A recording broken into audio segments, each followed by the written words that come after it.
ಎಲ್ಲರಿಗೂ ನಮಸ್ಕಾರ. ನೀವು ನೋಡ್ತಿದ್ದೀರಾ ಸ್ಟಡಿ ಕಾರ್ನರ್ ಇನ್ ಕನ್ನಡ ಯೂಟ್ಯೂಬ್ ಚಾನಲ್.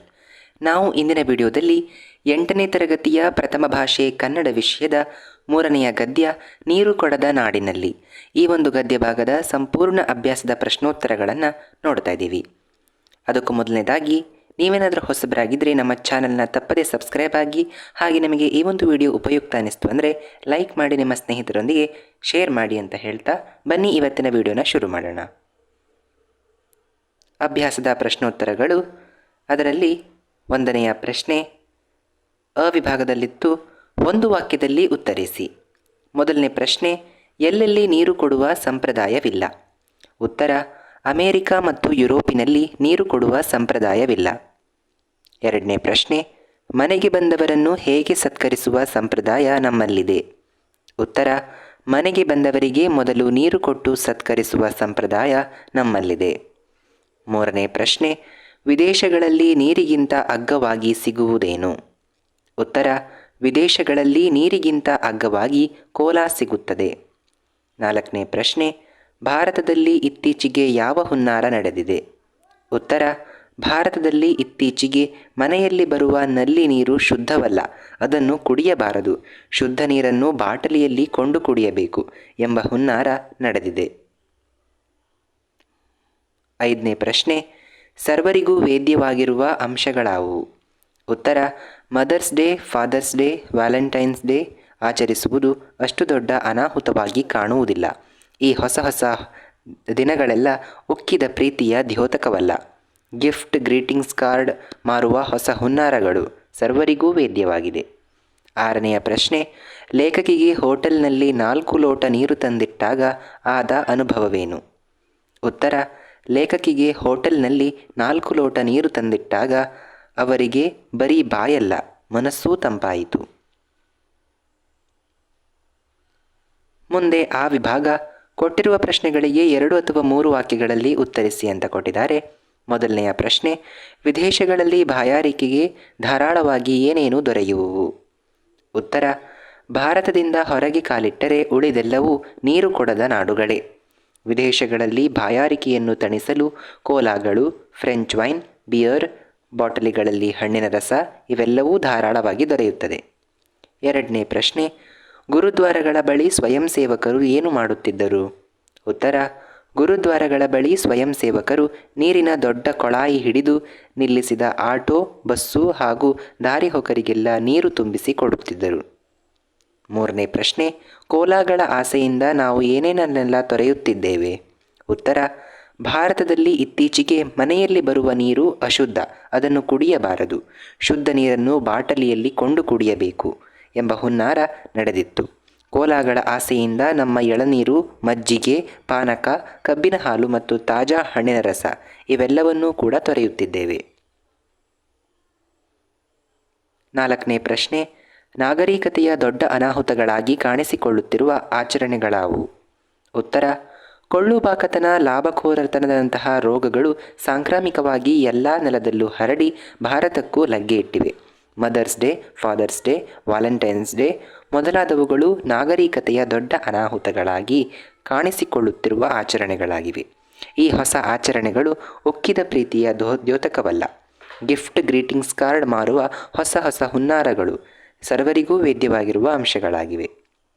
5ನೆಯ ಪ್ರಶ್ನೆ, ಜನಪ್ರಿಯ ಹೋಟೆಲಿನ ಮಾಲೀಕನಿಗೆ ತಂಪು ಪಾನೀಯ ಕಂಪನಿ ಹೇಳಿದ್ದೇನು? ತಂಪು ಪಾನೀಯ ಕಂಪನಿಯವರು ಜನಪ್ರಿಯ ಹೋಟೆಲಿನ ಮಾಲೀಕನಿಗೆ, ನೀವು ಗ್ರಾಹಕರಿಗೆ ಬಂದೊಡನೆ ನೀರು ಕೊಡುವುದನ್ನು ನಿಲ್ಲಿಸಿದರೆ ಇಷ್ಟು ಹಣ ಕೊಡುತ್ತೇವೆ ಎಂದು ಹೇಳಿದ್ದರಂತೆ. ಮುಂದೆ ಈ ವಿಭಾಗ ಕೊಟ್ಟಿರುವ ಪ್ರಶ್ನೆಗಳಿಗೆ 5-6 ವಾಕ್ಯಗಳಲ್ಲಿ ಉತ್ತರಿಸಿ ಅಂತ ಇದೆ. ಅದರಲ್ಲಿ ಮೊದಲನೆಯ ಪ್ರಶ್ನೆ, ದುಡ್ಡಿಲ್ಲದೆ ಕುಡಿಯಬಲ್ಲ ನೀರು ಸಿಗುತ್ತಿದ್ದ ಕಾಲದ ಬಗ್ಗೆ ಲೇಖಕರ ಅಭಿಪ್ರಾಯವೇನು? ಉತ್ತರ, ಲೇಖಕರ ಬಾಲ್ಯದ ದಿನಗಳಲ್ಲಿ ಮನೆಗೆ ಬಂದವರನ್ನು ಮೊದಲು ನೀರು ಕೊಟ್ಟು ಸತ್ಕರಿಸುವ ಸಂಪ್ರದಾಯವಿತ್ತು. ಮನೆಯ ಹೊರಗೆ ದನಕರುಗಳು ನೀರು ಕುಡಿಯಲಿ ಎಂದು ಕಾಂಪೌಂಡ್ ಗೋಡೆಗೆ ಸೇರಿದಂತೆ ಸಣ್ಣ ತೊಟ್ಟಿ ಕಟ್ಟಿ ನೀರು ತುಂಬಿಡುತ್ತಿದ್ದರು. ದಾರಿಯಲ್ಲಿ ಮಣ್ಣಿನ ಮಡಿಕೆಗಳಲ್ಲಿ ಕುಡಿಯಲು ನೀರು ತುಂಬಿಡುತ್ತಿದ್ದರು. ಗುರುದ್ವಾರಗಳಲ್ಲಿ ಸ್ವಯಂ ಸೇವಕರು ದಾರಿಹೋಕರಿಗೆಲ್ಲ ಕುಡಿಯಲು ನೀರು ಕೊಡುತ್ತಿದ್ದರು. ಅವರ ಸಂಬಂಧಿಗಳ ಮನೆಯಲ್ಲಿ ಕಾಲಿಟ್ಟಾಗ ತಣ್ಣನೆಯ ನೀರು ತಂದಿಟ್ಟಿದ್ದನ್ನು ಲೇಖಕಿಯವರು ನೋಡಿದ್ದಾರೆ. ಡಾಬಾ ಆಗಲಿ, ದರ್ಶಿನಿಯಾಗಲಿ, ಪಂಚತಾರ ಹೋಟೆಲೇ ಆಗಲಿ ಮೊದಲು ನೀರನ್ನು ಮೇಜಿನ ಮೇಲೆ ಇಡುವುದು ನೋಡಿದ್ದಾರೆ. ಒಟ್ಟಾರೆಯಾಗಿ ಅಂದು ದುಡ್ಡಿಲ್ಲದೆ ಕುಡಿಯಲು ನೀರು ಸಿಗುತ್ತಿದ್ದ ಕಾಲವಾಗಿತ್ತು. ಇದೇನಾಗಿತ್ತು? ಲೇಖಕಿಯವರ ಅಭಿಪ್ರಾಯ ಆಗಿತ್ತು.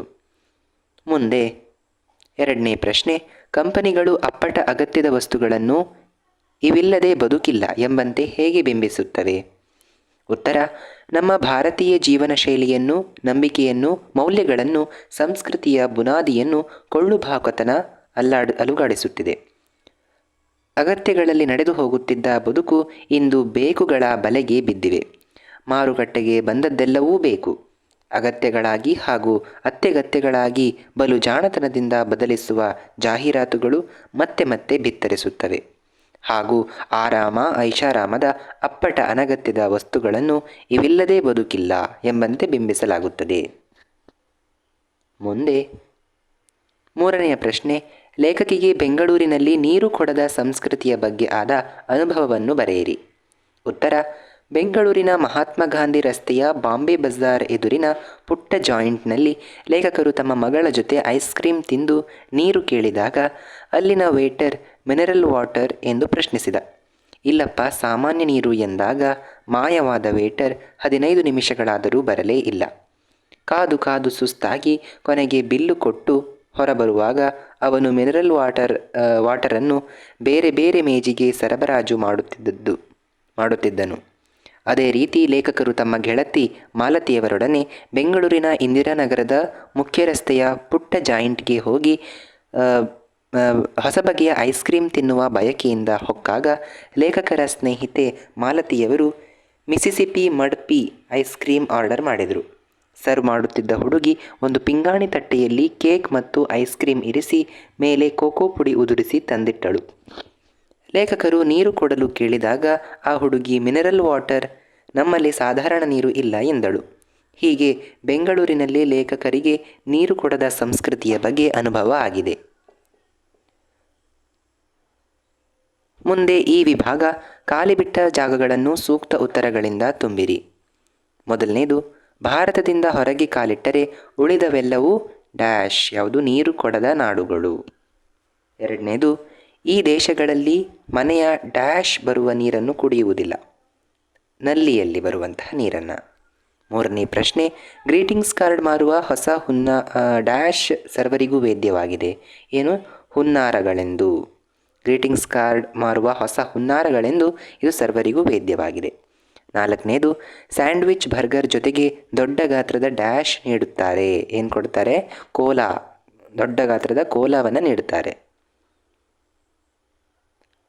ನೆಕ್ಸ್ಟ್ ಇರ್ತಕ್ಕಂಥದ್ದು ಅಭ್ಯಾಸ ಚಟುವಟಿಕೆಯಲ್ಲಿ, ಅದರಲ್ಲಿ ವಿಭಾಗ ಕೊಟ್ಟಿರುವ ಪ್ರಶ್ನೆಗಳಿಗೆ ಉತ್ತರಿಸಿ. ಇಲ್ಲಿಗೆ ನಿಮ್ಮ ಅಭ್ಯಾಸದ ಪ್ರಶ್ನೋತ್ತರಗಳು ಮುಗೀತು. ನಾವೀಗ ನಿಮಗೆ ಅಭ್ಯಾಸದ ಚಟುವಟಿಕೆಯ ಉತ್ತರಗಳನ್ನು ನೀಡ್ತಾ ಇದ್ದೇವೆ. ಅದರಲ್ಲಿ ಮೊದಲನೇದು ಅವಿಭಾಗದಲ್ಲಿರ್ತಕ್ಕಂಥ ಮೊದಲನೇ ಪ್ರಶ್ನೆ, ಗುಣಿತಾಕ್ಷರಗಳು ಎಂದರೇನು?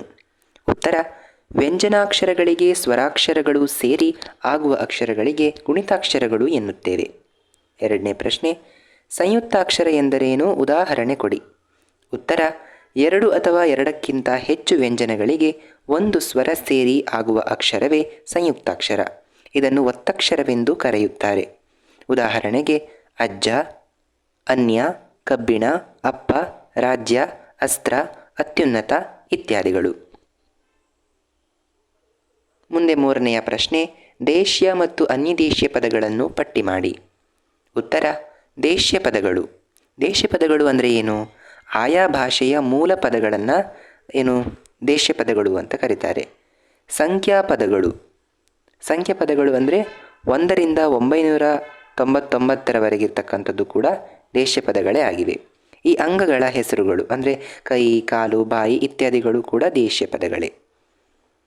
ಬಂಧುವಾಚಕಗಳು ಅಜ್ಜ, ಅಜ್ಜಿ, ಅಪ್ಪ, ಅಮ್ಮ, ಚಿಕ್ಕಪ್ಪ, ಅಣ್ಣ, ತಮ್ಮ ಇತ್ಯಾದಿಗಳು. ಮತ್ತು ವಿಭಕ್ತಿ ಪ್ರತ್ಯಯಗಳು ಇವೆಲ್ಲವೂ ಕೂಡ ದೇಶ್ಯ ಪದಗಳೇ ಆಗಿವೆ. ಯಾವುದೆಲ್ಲ ದೇಶ್ಯ ಪದಗಳು ಮತ್ತೊಮ್ಮೆ ನೋಡಿಕೊಳ್ಳೋಣ. ಆಯಾ ಭಾಷೆಯ ಮೂಲ ಪದಗಳನ್ನು ದೇಶ್ಯ ಪದಗಳು ಅಂತ ಕರಿತೀವಿ. ಅದರಲ್ಲಿ ಯಾವ್ದು ಬರುತ್ತೆ? ಎಲ್ಲ ರೀತಿಯ ಸಂಖ್ಯಾ ಪದಗಳು, ಕನ್ನಡದ ಸಂಖ್ಯಾ ಪದಗಳು, ಅದು ನಮ್ಮ ಕನ್ನಡದ ದೇಶ್ಯ ಪದ. ಆಯಿತಾ? ಸಂಖ್ಯಾ ಪದಗಳಾಗಿರಬಹುದು, ಅಂಗಗಳ ಹೆಸರುಗಳು, ಮತ್ತು ನಮ್ಮ ಬಂಧುಗಳ ಸಂಬಂಧಗಳ ಬಗ್ಗೆ ಹೇಳುವಂಥದ್ದು, ಮತ್ತು ವಿಭಕ್ತಿ ಪ್ರತ್ಯಯಗಳು ಇವೆಲ್ಲವೂ ಕೂಡ ದೇಶೀಯ ಪದಗಳು ಅನಿಸಿಕೊಳ್ಳುತ್ತವೆ. ಅನ್ಯದೇಶೀಯ ಪದಗಳು ಅಂತ ಅಂದರೆ ಬೇರೆ ಭಾಷೆಯಿಂದ ಬಂದಿರುವ ಪದಗಳೇ ಅನ್ಯದೇಶೀಯ ಪದಗಳು. ಅಂದರೆ ಈಗ ಹಿಂದೂಸ್ತಾನಿ ಭಾಷೆಯಿಂದ ಬಂದಿರತಕ್ಕಂಥದ್ದು ಈ ಅರ್ಜಿ, ಕಚೇರಿ, ಕಾರ್ಖಾನೆ, ಜಮೀನು ಇತ್ಯಾದಿಗಳು. ಆಂಗ್ಲ ಭಾಷೆಯಿಂದ ಕನ್ನಡಕ್ಕೆ ಬಂದಿರತಕ್ಕಂಥದ್ದು ಕೋರ್ಟು, ಬ್ಯಾಂಕ್, ಹಾರ್ಮೋನಿಯಂ, ಹೋಟೆಲ್ ಇತ್ಯಾದಿ. ಪೋರ್ಚುಗೀಸ್ ಭಾಷೆಯಿಂದ ಬಂದಂಥದ್ದು ಪದಗಳು ಅಲಮಾರು, ಸಾಬೂನು, ಮೇಜು ಇತ್ಯಾದಿಗಳು. 4ನೇ ಪ್ರಶ್ನೆ, ಕನ್ನಡದಲ್ಲಿರುವ ಯಾವುದಾದರೂ 5 ತದ್ಭವ ಪದಗಳನ್ನು ಪಟ್ಟಿ ಮಾಡಿ. ನೀವು ತತ್ಸಮ ತದ್ಭವಗಳನ್ನು ಕೇಳಿರ್ತೀರಾ, ಅದೇ ರೀತಿಯಾಗಿ ತದ್ಭವ ಪದಗಳನ್ನು ಬರಿಬೇಕು ನಾವಿಲ್ಲೀಗ. ನೋಡಿ ಉತ್ತರ: ಬಸವ, ಬಿನ್ನಾಣ, ಸಿರಿ, ಧನಿ, ಆಸೆ. ಇದಿಷ್ಟು ತದ್ಭವ ಪದಗಳಾಗಿವೆ. ಮುಂದೆ ಇದರಲ್ಲಿ ಆ ವಿಭಾಗ ಪ್ರಾಯೋಗಿಕ ಭಾಷಾಭ್ಯಾಸ ಅಂತ ಕೊಟ್ಟಿದ್ದಾರೆ ನಿಮ್ಮ ಪಠ್ಯಪುಸ್ತಕದಲ್ಲಿ. ಅದರಲ್ಲಿ ಮೊದಲನೇದು, ಕೊಟ್ಟಿರುವ ಪದಗಳಲ್ಲಿರುವ ಗುಣಿತಾಕ್ಷರಗಳನ್ನು ಪ್ರತ್ಯೇಕಿಸಿ ಬರೆಯಿರಿ. ಉತ್ತರ ನೋಡಿ, ಹೋಟೆಲ್ ಅಂತ ಕೊಟ್ಟಿದ್ದಾರೆ. ನಾನಿಲ್ಲಿ ನಿಮಗೆ ಒಂದನ್ನು ಹೇಳ್ತೀನಿ ಯಾವ ರೀತಿ ಅಂತ.